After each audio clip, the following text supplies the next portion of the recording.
उदयपुर में राजस्थान पेंशनर समाज जिला शाखा द्वारा नए पेंशन नियमों के विरोध में आवाज बुलंद की गई। संगठन के पदाधिकारियों ने जिला कलेक्टर कार्यालय परिसर में एकत्रित होकर प्रधानमंत्री के नाम ज्ञापन सौंपा। ज्ञापन में बताया गया कि 1 जनवरी 2016 के बाद लागू प्रावधानों और नए अधिनियम के चलते सेवानिवृत्ति पेंशनरों को आर्थिक व प्रशासनिक परेशानियों का सामना करना पड़ रहा है। समाज के प्रतिनिधियों ने मांग की कि पूर्व में लागू व्यवस्था को बहाल किया जाए और पेंशनरों को राहत दी जाए। इस दौरान 25 मार्च 2025 को काला दिवस के रूप मनाते हुए सरकार का ध्यान इस मुद्दे की ओर आकर्षित किया गया। पदाधिकारियों का कहना है कि यदि जल्द ही सकारात्मक निर्णय नहीं लिया गया तो आंदोलन को और तेज किया जाएगा। पेंशनर समाज ने सरकार से त्वरित हस्तक्षेप कर न्याय देने की अपील की है। आज देश भर में state pensioner federation of India की ओर से हिंदुस्तान के सारे पेंशनर्स को ये आह्वान किया गया है कि आने वाले समय में जो 8वां वेतन आयोग भारत सरकार लेकर के आ रही है, जो 1 जनवरी 2026 से लागू होना है, उसके संदर्भ में सरकार ने लोकसभा और राज्यसभा में एक निर्णय लिया है और उसमें पेंशनर्स को 2 भागों में विभक्त किया है।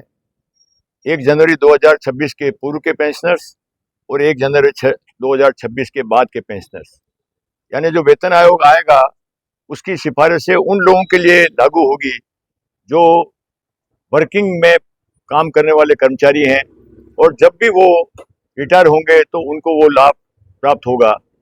लेकिन पहले अब तक ये होता रहा है कि जब कभी भी वेतन आयोग की रिपोर्ट आई है उसमें पेंशनर्स को भी वही परिलाभ दिए गए जो वर्किंग जो कर्मचारी और शिक्षक हैं उनको, जो जैसे पिछले वेतन आयोग के अंदर सबके वेतनमान को 2.57 से गुणा करके और उनके वेतनमान को बढ़ा दिया गया था, क्योंकि उसमें डीए हमारा मर्ज हो जाता है।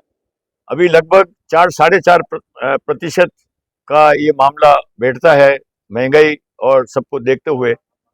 लेकिन सरकार ने जब लोकसभा और राज्यसभा में चुपके से पिछले वर्ष 25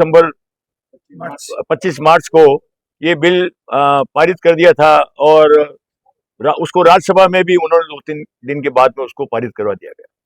तो जब हमने राज्य सरकार और भारत सरकार से बात करना चाहा तो उन्होंने कहा नहीं, पेंशनर के साथ में ऐसा नहीं होगा।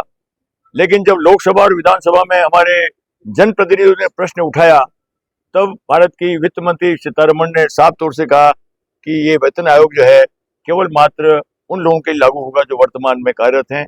तो हमारी पुरानी जो परंपरा है, 1982 में एक निर्णय सुप्रीम कोर्ट का हुआ था, उसके अंतर्गत सुप्रीम कोर्ट ने कहा था कि पेंशनर्स को भी वो परिलाभ और पेंशनर एज इट इज दिया जाए जो वर्किंग कर्मचारियों और शिक्षकों को दिया जाता है।